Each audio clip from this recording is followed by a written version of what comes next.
How to make header disappear in Wix Studio. So if you want to make your header disappear, you can head over and click on your header.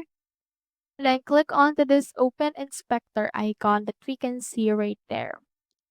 From in there, you can see in here the actual design and layouts for this case.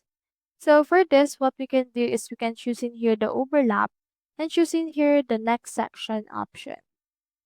Now, what this will do is it will create an overlap with the next section, partially actually hiding it.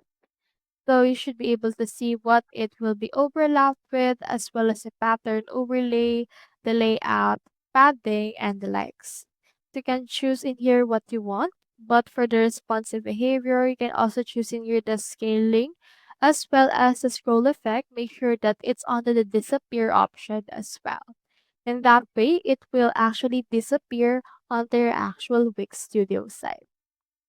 So that's how you make header disappear in Wix Studio. Hope we helped.